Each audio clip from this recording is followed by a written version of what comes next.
Comme je vous le disais en titre, notre invité ce soir, il se nomme Oumar Apo Mendy. Bonsoir. Bonsoir Alioune, bonsoir à tous les téléspectateurs de Sunu Label TV.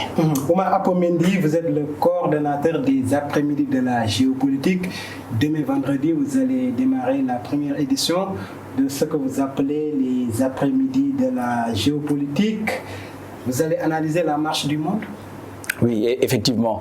Moi, je suis d'abord journaliste. Après, je suis un produit du CEDES, Centre d'études diplomatiques et stratégiques. Depuis tout petit, en tout cas, au lycée, à l'université, nous avons eu la passion à réfléchir par rapport à ce qui se passe dans le monde.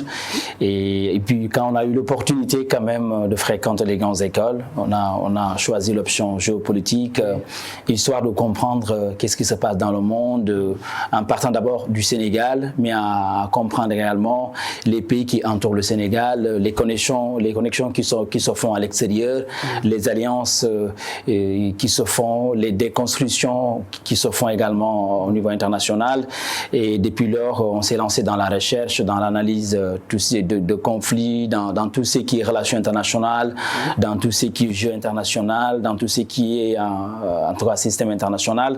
Et c'est pourquoi nous avons eu l'idée quand même de lancer les après-midi de la géopolitique. D'abord, j'avais coordonné une activité en 2020, dénommée à l'époque le rendez-vous géopolitique, avec son excellence Sédou Kanté. Et après, nous avons, partant de cette initiative, nous nous sommes dit quand même, il faut mettre en place quelque chose de très original qui allait permettre aux journalistes sénégalais, aux chercheurs africains, aux étudiants, aux diplomates, aux universitaires de comprendre exactement. Donc vous allez inviter différentes personnalités. Oui, nous allons les inviter. En tout cas, c'est un rendez-vous intellectuel africain. Okay. Nous invitons les journalistes, les étudiants, les chercheurs pour qu'ils puissent débattre avec nous sur les questions de l'heure. Une sorte de cénacle? Exactement, oui. En tout cas, c'est un rendez-vous où chacun va donner son point de vue, où chacun va réfléchir sur la marche du monde. Parce qu'aujourd'hui, on parle beaucoup de géopolitique. Vous, les journalistes, nous, les journalistes, nous avons l'habitude, quand il y a un fait international, on fait appel à un analyste géopolitique. Alors, on ne comprend pas entre une actualité géopolitique, un fait international et l'analyse géopolitique, c'est totalement différent. Il y a des éléments qui devront permettre à l'analyste géopolitique de pouvoir en tout cas, réfléchir sur les perspectives, sur les enjeux, sur les acteurs, sur les profils en place. Mais parfois, on confond l'actualité internationale et un fait géopolitique. Très bien, restons sur votre thème de demain, France-Afrique. Est-ce la fin? Le sentiment anti-français en question. Pourquoi ce thème? Oui, parce que le dernier mois, nous avons constaté que à la suite du coup d'État qui a eu lieu au Burkina Faso, il y a eu un débat sur le départ des Français et sur ce sentiment anti-français qui s'est développé partout. Ça a démarré au Mali, après ce sentiment s'est répandu au Niger, au Burkina Faso, en Guinée aujourd'hui. Donc nous nous sommes dit, le Mali déjà a acté le départ de l'armée française. Après, il y a eu le Burkina Faso également qui est en train de le faire. Il y a eu ce sentiment.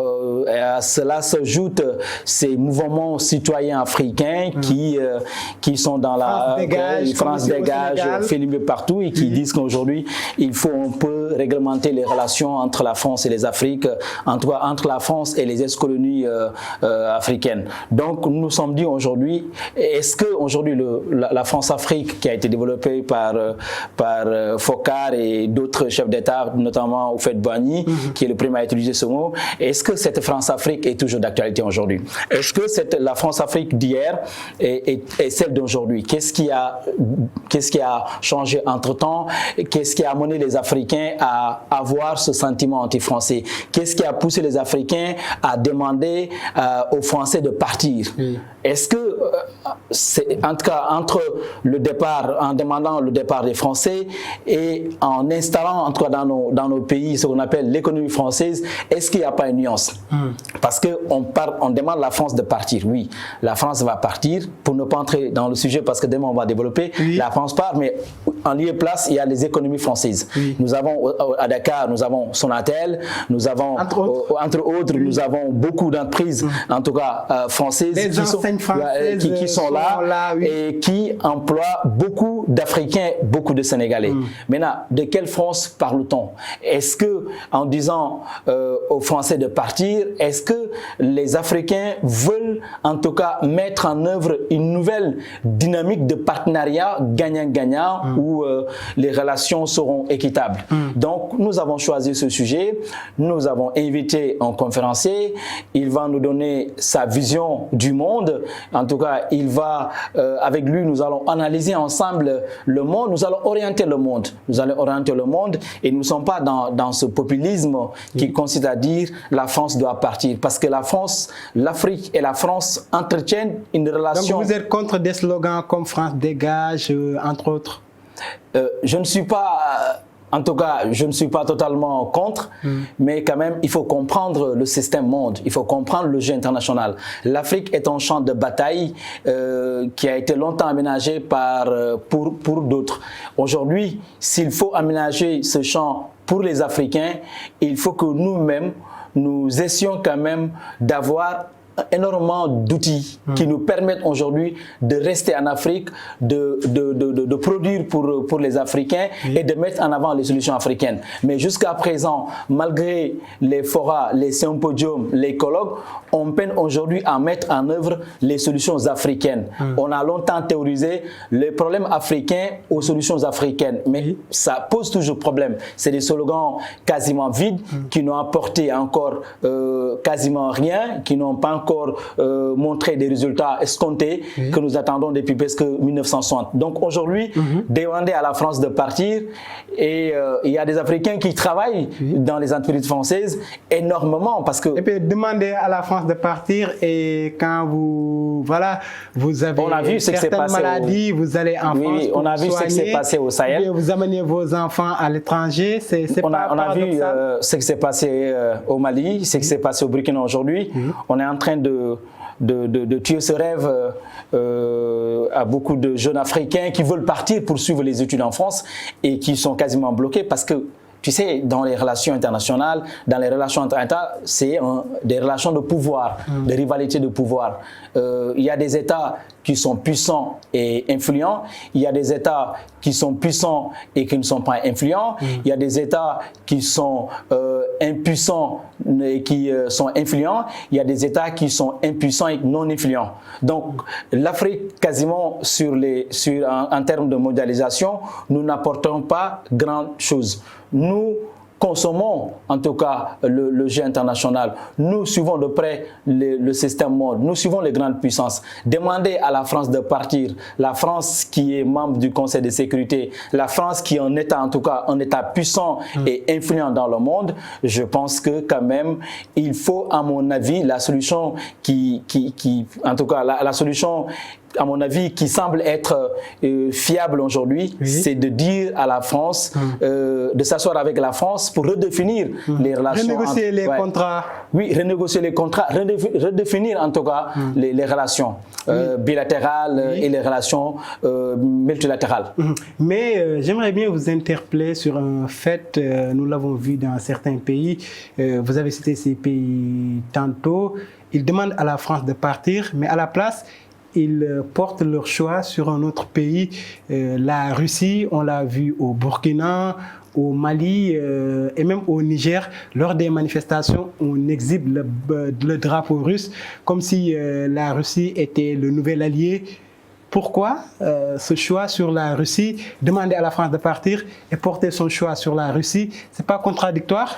Non, moi, c'est un paradoxe. C'est un paradoxe africain parce que rien ne sert de descendre le drapeau français et de monter le drapeau russe, en sachant que les États n'ont pas d'amis, ils n'ont que des intérêts. Comme disait De Gaulle. Comme disait l'autre. Donc je pense qu'aujourd'hui, la France a proposé un partenariat qui aujourd'hui peut-être peut être rediscuté, peut être étudié en tout cas.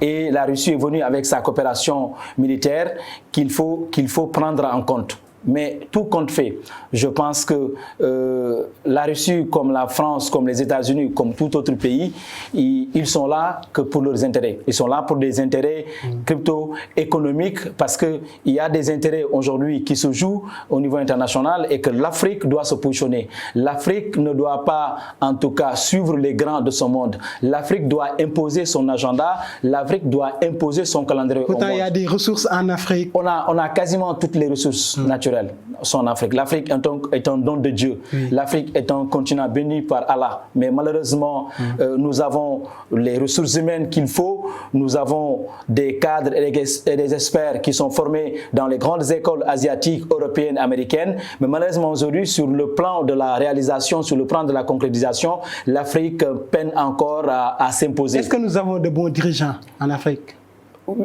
Il nous faut de grandes institutions. Ouais, parce que, comme le disait l'autre, l'Afrique a besoin plus de grandes institutions que d'hommes forts. Oui. Nous avons eu des hommes forts, mais qu'est-ce qu'ils nous ont apporté aujourd'hui? Je pense qu'il faut mettre en place des institutions fortes, capables en tout cas de relever les défis, capables quand même en tout cas de s'inscrire dans cette dynamique de concurrence internationale. Nous avons, oui, les hommes qui ont des idées, hein, parce que le monde aussi c'est des idées, mais malheureusement en Afrique on met en avant la politique. On met en avant la politique au détriment en tout cas du mérite. Des chefs d'État qui aujourd'hui nous avons pouvoir. Oui, au lieu de céder la place à d'autres qui peuvent continuer le travail, ça aussi, qui retarde le continent. Au-delà de ça, il y a le tripatouillage constitutionnel, ceux qui veulent s'éterniser au pouvoir, comme on l'a vu en Gambie, on l'avait vu aussi dans d'autres pays, mais malheureusement, ça n'avance rien. Moi, je suis contre les coups d'État. Je pense que si les coups d'État devaient permettre à l'Afrique d'aller de l'avant, l'Afrique serait aujourd'hui l'un des meilleurs continents. Malheureusement, nous avons enregistré plus de 200 coups d'État et l'Afrique reste encore et demeure le continent le sous-développé. Le 21e siècle doit être africain, selon vous? Oui, je pense qu'il doit être africain et il est déjà africain, mais il va falloir que les Africaines prennent conscience que le monde se joue en Afrique. L'Afrique est aujourd'hui la nouvelle frontière normative parce qu'il ne faut pas que la guerre froide qu'on nous a imposée puisse en tout cas reprendre ces termes en Afrique. Je pense qu'aujourd'hui, l'Afrique doit conjuguer le même verbe. Les Africains doivent se parler. Les Africains doivent se regarder les yeux dans les yeux et se dire qu'aujourd'hui, au regard de tout ce que nous avons une démographie, nous avons la jeunesse, nous avons les terres, nous avons le soleil, nous avons quasiment tout. Et qu'est-ce qui nous empêche d'aller de l'avant? Si nous mettons en place des politiques publiques adaptées et globales, nous pensons qu'aujourd'hui, nous n'allons jamais courir derrière la France, nous n'allons jamais courir derrière les États-Unis, derrière l'Inde. Ce sont eux qui vont venir vers l'Afrique. Et nous allons imposer notre calendrier, notre agenda. Nous allons imposer nos contrats. Mais les contrats ne seront plus discutés à Paris ou à Washington ou ailleurs. Je pense que le 21e siècle est bien parti pour être africain, mais cela nécessite aussi une volonté politique africaine et la réalisation d'un État fédéral africain. Vous parlez de sa jeunesse, beaucoup de jeunes Africains aujourd'hui veulent aller en Europe, voilà, à leurs risques et périls, en prenant même souvent des pirogues de fortune. Ça aussi, sa jeunesse, est-ce que l'Afrique doit trouver une bonne politique d'emploi pour sa jeunesse? Oui, je pense qu'il y a des États qui sont en train de promouvoir la bonne gouvernance. Le problème, c'est qu'il faut mettre sur la table quelque chose qui va permettre à ces jeunes de rester. Ces jeunes qui partent, ils sont désespérés. Ces jeunes qui partent, ils n'ont aucun espoir parce que quand au Mali, il y a eu des coups d'État, au Burkina, il y a eu des coups d'État. Ailleurs, il y a eu des coups d'État. Je pense qu'ils n'ont aucune, en tout cas, perspective de développement qui s'offre à eux. Je pense qu'aujourd'hui, si les différents États, en tout cas l'Union africaine, les CEDEAO, les États africains mettent en place les instruments et les politiques publiques qui permettent à ces jeunes de travailler convenable en Afrique sans se soucier, en tout cas sans un problème majeur, je pense qu'ils vont rester. on ne peut pas aussi empêcher à ces jeunes de partir si les instruments et les outils ne sont pas sur place. Parce que pour pouvoir demander à un jeune Sénégalais qui habite en tout cas Kaolack ou Fatick de rester, il faut lui proposer quelque chose qui va lui permettre de rester, de travailler et de croire en tout cas à son pays. Malheureusement, beaucoup de nos dirigeants n'ont pas encore pris au sérieux cette question de l'immigration clandestine. C'est dommage qu'au XXIe siècle, qu'on continue en tout cas de développer l'Europe, alors que ce sont les Européens même qui ont besoin des Africains.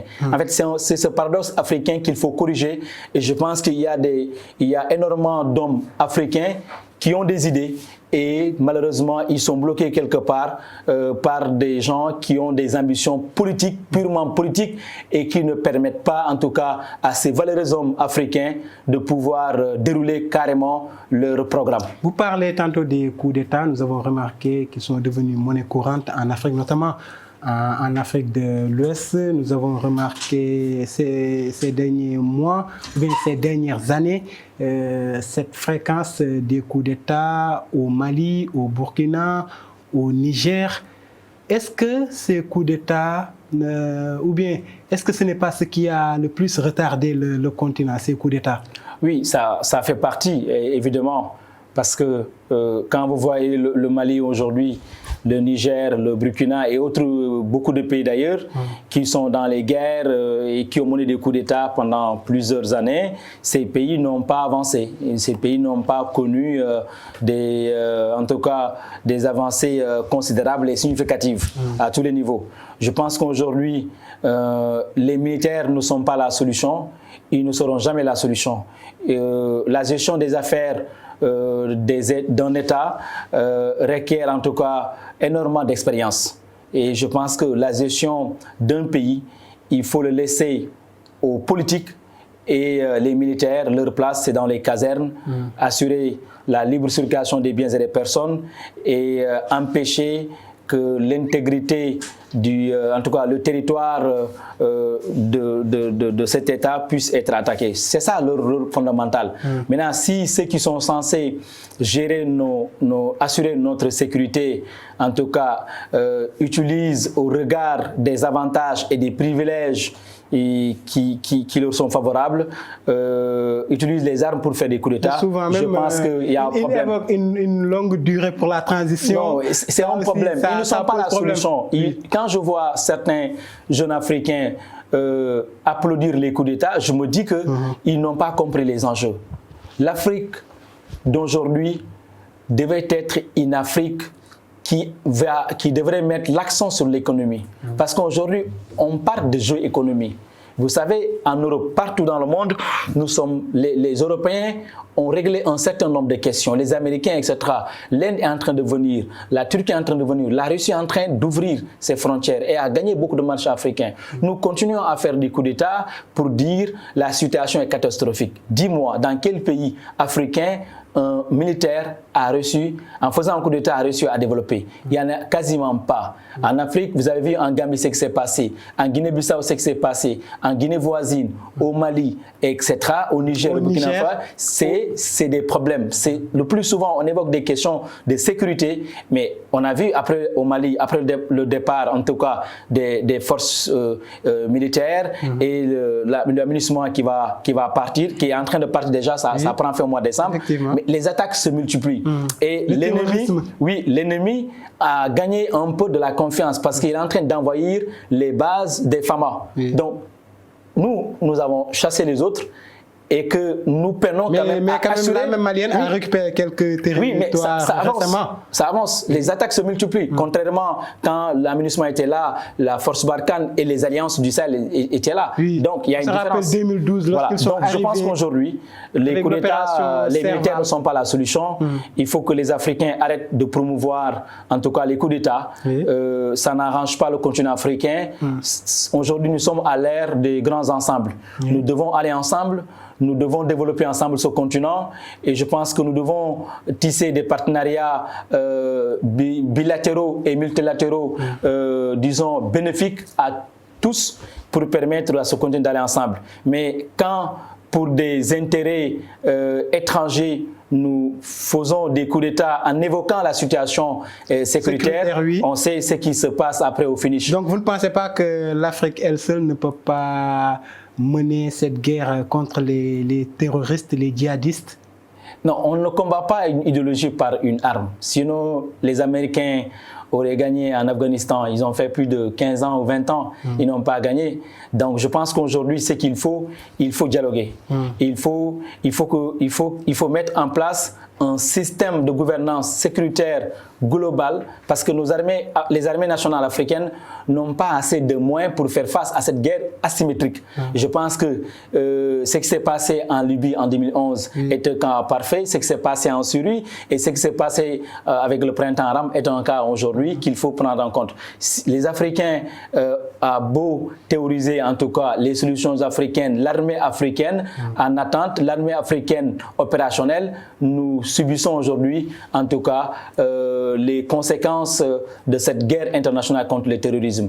Et vous avez vu ce qui s'est passé en Europe. Après la France, la Belgique, l'Angleterre, toutes les grandes puissances ont eu à connaître ce phénomène, mais elles ont mis en avant ce qu'on appelle la prévention, le partage de renseignements. Comment faire pour lutter contre le terrorisme? Il faut activer ce qu'on appelle le partage de l'enseignement. Il faut que les Africains se partagent les informations. Il faut prévenir. Nous sommes à un moment où il faut activer la prévention parce que c'est une guerre asymétrique.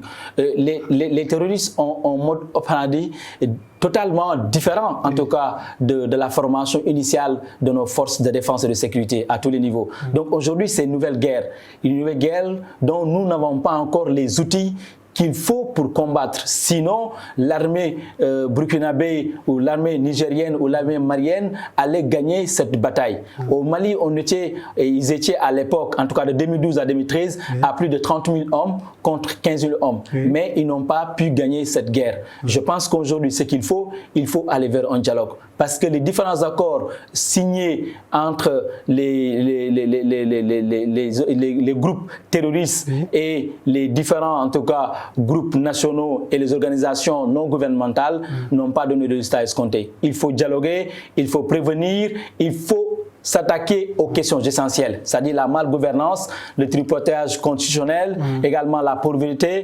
la corruption endémique. Le chômage des jeunes. Il faut la répartition équitable des ressources. Tant que les ressources ne sont pas réparties de façon équitable, il y aura toujours une frange de la population qui sera désespérée et facilement les groupes, les terroristes en tout cas, et ceux qui sont contre l'Afrique vont activer ces leviers pour pouvoir endoctriner les jeunes. Et quand les jeunes sont endoctrinés, ils vont se radicaliser. Et quand ils se radicalisent, ils vont adopter une idéologie qui est différente, en tout cas, de celle prônée aujourd'hui par les grands de ce monde. Oumar Apo-Mendy, coordonnateur des après-midi de la géopolitique, on va parler de l'aide extérieure. On dit souvent que l'Afrique elle est dépendante de l'aide extérieure. Quand est-ce que l'Afrique ne sera plus dépendante de cette aide, ou bien quand est-ce que l'Afrique ne va plus tendre la main? Oui, la question là, je pense que les décideurs sont mieux placés. Mais je pense qu'aujourd'hui, on a vu que les institutions de Bretton Woods n'ont pas réussi quand même à développer l'Afrique. Ni la Banque mondiale, ni le Fonds... On dit que l'Afrique, elle est endettée. Ni la Banque mondiale, ni le Fonds monétaire international n'ont pas réussi quand même à émerger ce continent. Je pense que l'aide publique au développement n'a pas aussi permis au continent africain d'aller de l'avant. Au contraire, ce sont des aides qui sont conditionnées. Alors que l'Afrique a besoin aujourd'hui de la technologie, le transfert de la technologie, l'Afrique a besoin aujourd'hui en tout cas des infrastructures. Mais au-delà de ça, prenons le cas de la diaspora sénégalaise. La participation de la diaspora sénégalaise est estimée à plus de 1 000 milliards de francs CFA. Alors que d'ailleurs, l'aide publique au développement, supérieure à l'aide publique au développement aujourd'hui. Donc, depuis 1960, on a aidé l'Afrique, on a effacé certaines dettes, on est parti à zéro, on a repris. Pourtant, jusqu'à présent, les mêmes défis qui s'expriment au Sénégal sont les mêmes défis qui s'expriment en Guinée, sont les mêmes défis qui s'expriment en tout cas au Ghana. Maintenant, on se pose la question, 1903 ans après, quelle est l'utilité de l'aide publique au développement? Ce que l'Afrique doit exiger aujourd'hui. L'Afrique doit exiger en tout cas des partenaires techniques et financiers et des partenaires en tout cas internationaux, le transfert de la technologie. Je pense que si nous avons les technologies adaptées au XXIe siècle et adaptées à la marche du monde, je pense que l'Afrique a une certaine ingéniosité qui va permettre à ce continent d'aller en avant. Parce que d'autant plus que nous avons des jeunes qui sont formés partout dans les grandes écoles de formation européennes, asiatiques et qui ont fait la même formation que les autres qui sont en train de faire des merveilles. Mais pourquoi pas l'Afrique? Je pense qu'il faut être optimiste. Moi, je suis de ceux qui pensent qu'aujourd'hui, il faut qu'on aille, ça sera difficile, il faut qu'on aille vers des grands ensembles. Parce que la CEDEAO est un marché énorme de plus de 300 millions d'habitants. Il y a eu des Afriques, parce que les défis qui s'expriment aujourd'hui, ce n'est pas les mêmes défis qui s'expriment au niveau du monde arabe, de l'Afrique, je parle du Maghreb. Donc je pense qu'aujourd'hui, il faut qu'on aille vers des grands ensembles. Et puis après avoir reçu la mise en place de ces grands ensembles, il faut aller vers un État fédéral africain et la mise en place... Les États-Unis d'Afrique? Oui, des États-Unis d'Afrique et la mise en place en tout cas de marchés communs africains.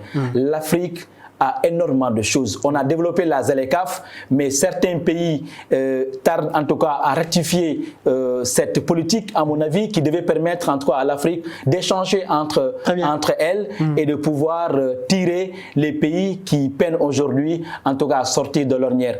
Pour moi, oui, il faut être optimiste. Il y a une jeunesse qui pense positif, qui réfléchit positif, et je pense d'un côté, il y a certains dirigeants africains qui ne comprennent pas les enjeux. Et c'est pourquoi aujourd'hui, certains jeunes, en tout cas, sont en avance par rapport à leurs dirigeants. Et c'est aujourd'hui le cas de la CEDEAO des peuples, qui peinent aujourd'hui à se réaliser. On ne peut pas terminer ce débat, Omar Apo Mendy, sans pour autant évoquer le conflit israélo-palestinien. Le dernier bilan parle de 3785 Palestiniens qui ont été tués dans la bande de Gaza depuis le début de la guerre. Comment faire pour une paix définitive entre Israël et Palestine, très rapidement? Bon, tu sais, depuis 1947, après 48, en 1947, la décision de l'ONU dater le partage de la Palestine à deux États, l'État israélien, etc., palestinien avec Jérusalem, etc. Il y a eu en 1948 le début des hostilités. Donc de 48 à nos jours, il y a eu presque 4 guerres, vous comprenez. Après, il y a eu des accords. L'ONU a ratifié des accords, les accords d'Oslo, il y a eu des accords de 91, 93, mais jusqu'à présent, ces accords ne sont pas respectés. Parce qu'il y a eu dans ce conflit des acteurs externes qui, en tout cas, défendent des intérêts dans cet État. Parce qu'on ne peut pas comprendre. On a l'impression que certains présidents même défendent l'Israël. Oui, mais comme le cas des États-Unis. Comme le cas des États-Unis. Et de l'autre côté, il y a le Fatah et le Hamas qui est soutenu, contre la et la Ligue arabe qui est soutenue un peu par l'Iran. Il y a eu de l'autre côté des pays comme l'Égypte, etc., qui sont pour, en tout cas, la solution à deux États. Et il y a eu de l'autre côté des pays arabes qui manifestement affichent des positions de neutralité alors que ça n'a pas lieu d'être. Donc c'est un conflit qui a plusieurs ramifications, plusieurs lectures géopolitiques. Mais je pense qu'aujourd'hui, tout compte fait, le Conseil de sécurité doit en tout cas exercer pleinement son droit de veto parce que les décisions sont prises pour être exécuté. Et quand le Conseil de sécurité, en tout cas, prend des décisions qui ne sont pas respectées par l'Israël, ça pose problème. Parce qu'à côté de l'Israël, vous avez les États-Unis qui financent quasiment toutes les institutions onusiennes. Donc, c'est ce qui fait qu'aujourd'hui... Donc, le Conseil de sécurité doit appeler à la désescalade. Oui. C'est impératif parce qu'on ne peut pas continuer. Et puis, quand quand il y a eu des conséquences au Moyen-Orient, au Proche-Orient, mais il y aura des conséquences économiques en Afrique. Oui. Parce qu'aujourd'hui, le pétrole, on sait que cette partie du monde regorge énormément de pétrole et de gaz. Oui. Et on sait qu'aussi des géants de ce monde ont des connexions, en tout cas plus ou moins directes avec ces pays-là qui sont en guerre aujourd'hui. Et la guerre entre l'État hébreu et le Hamas ou le Fatah ou le djihad arabe aura fortement des répercussions dans les autres pays qui entourent en tout cas l'Israël et la Palestine. Je pense qu'aujourd'hui, il faut aller vers un dialogue sincère, honnête, où on aura tous les acteurs sur la table et qu'au finish, qu'on puisse quand même, en tout cas, prendre une décision qui sera cette fois-ci respectée. Mais tant que tel n'est pas le cas, les guerres vont continuer parce qu'entre les 4 guerres, il y a eu des violences. Il y a eu mais après ça va continuer. En 2000, on a connu des avancées, mais après, en 2023, on n'est pas surpris de ce qui se passe parce qu'il y a eu des signes avant-coureurs, des signes qui nous permettaient de dire tôt ou tard ça allait éclater. Et c'est arrivé. Aujourd'hui, je pense que ce qui a frappé le monde, c'est l'attaque de cet hôpital. Je pense que ça est en déphasage avec le droit international parce que même en matière de guerre, il y a eu des règles qui sont établies et que les deux, en tout cas protagonistes, sont obligés de respecter. Et tel n'est pas le cas aujourd'hui. Il se tire la balle, qui est l'auteur, qui n'en est pas l'auteur. Je pense qu'aujourd'hui, le problème, c'est que les États-Unis, le Conseil de sécurité, les États, les grandes puissances de ce monde doivent s'asseoir pour régler une fois pour toutes cette question israélo-palestinienne qui a duré pendant plus de 75 ans aujourd'hui. Très bien, Oumar Apo-Mendy, merci. Vous êtes le coordonnateur des après-midi de la géopolitique. En espérant voir Sunu Label TV là-bas, et parce que Sunu Label TV est une chaîne panafricaine, et nous voulons demander aux Africains, à travers les après-midi de la géopolitique, de venir analyser avec nous le monde, la marche du monde, mais à partir de Dakar, orienter le monde. Et je pense que c'est pourquoi demain nous allons poser le débat et nous allons laisser la parole aux Africains de dire ce qu'ils pensent. Et je termine par demander au chef de l'État, en tout cas, de libérer Olivier Boucal, qui est un homme magnifique, génial, qui fait énormément de choses pour Goudomp et le département de Goudomp. Je pense que cet homme, sa place n'est pas en prison, mais sa place est auprès des populations de Goudomp, qu'il a tant aimé, qu'il a tant servi, et qu'aujourd'hui, pendant plus de 4 mois, les Goudompois sont sans nouvelles. Il est un jeune fonctionnaire en haut cadre de l'administration. Il est là, il travaille ici, c'est un patriote. Nous demandons au chef de l'État de tout faire pour le libérer. Très bien, merci encore une fois, Oumar Apo-Mendy. Merci à vous, chers téléspectateurs, de nous avoir suivis. Je vous donne rendez-vous demain, s'il plaît à Dieu. Je vous rassure, Sunu Label sera là-bas. Merci de nous avoir suivis. Bonsoir.